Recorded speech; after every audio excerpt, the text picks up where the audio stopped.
Pessoal, estou passando aqui para compartilhar com vocês a perplexidade que toma conta de mim quando eu trabalho com IAs de última geração, colocando nessas inteligências artificiais, nesses sistemas de computação, toda a minha bibliografia, ou quase toda, e ela consegue computar elementos acompanhando o raciocínio que eu faço a respeito daquilo que eu produzi.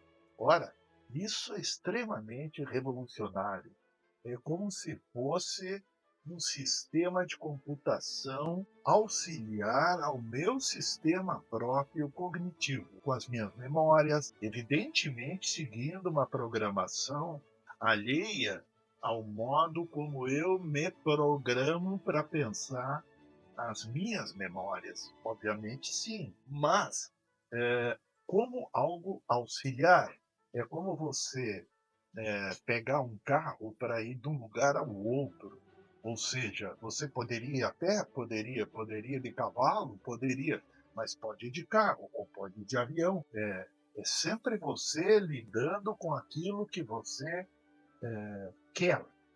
A inteligência artificial, dessa forma, ela divide as pessoas entre quem se submete a uma programação passiva, e isso dá uma ideia de que ela é uma simples ferramenta de perguntas e respostas, isso para a maioria das pessoas, e um tipo de gente que utiliza os sistemas de computação para suas ideias e suas demandas.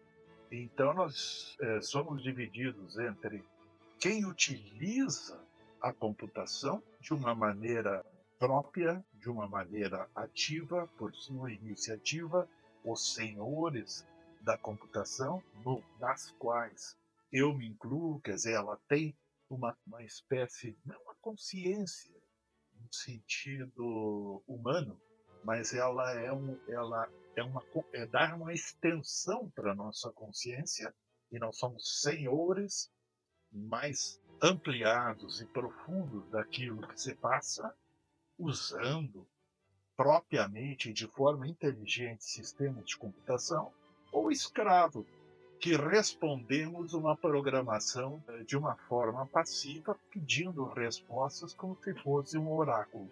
Não é um oráculo. Isso dá uma revolução bastante grande na compreensão dos grandes pensadores, que são lidos como se fossem oráculos e precisam ser estudados na forma como eles pensam.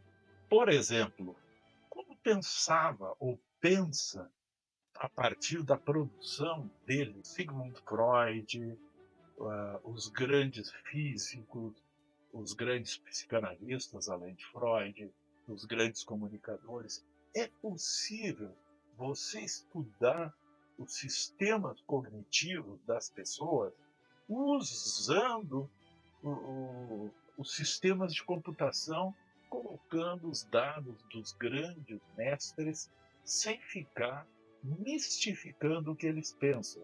Isso, por si só, já é uma revolução incrível. Por exemplo, eu ouvi numa conversa esses dias algo do tipo, uma conversa que eu participo de meetings em remotos sobre comunicação, psicologia, psicanálise, alguém dizer, ora, eu sigo tal doutrina de psicanálise e não a outra doutrina de psicanálise. E eu propus, coloca isso para estudo dentro de um sistema de computação, por exemplo, entre o que Freud e Jung pensam. Ah, não, não. Eu respeito o que Freud pensa, mas eu penso como o Carl Jung. Caramba, é como se for. Eu não sigo o Freud, eu sigo não sei o quê, mas os dois fazem psicanálise. Eles têm coisas em comum, coisas diferentes e coisas opostas, segundo a pessoa com quem eu estava falando. O fato é que você pode pedir a um sistema de computação de dados o que é em comum o que é apenas análogo e o que é diferente em um sistema de pensamento e outro, e depois trabalhar isso para que dê um texto consistente. A ideia que fica é que os sistemas de inteligência artificial são como se fosse uma espécie de amálgama, uma espécie de plasma que se adapta ao usuário. Se o usuário, se quiser apenas uma resposta, ele o terá. Se ele quiser aprofundar uma pergunta, ele assim o terá, a pergunta aprofundada.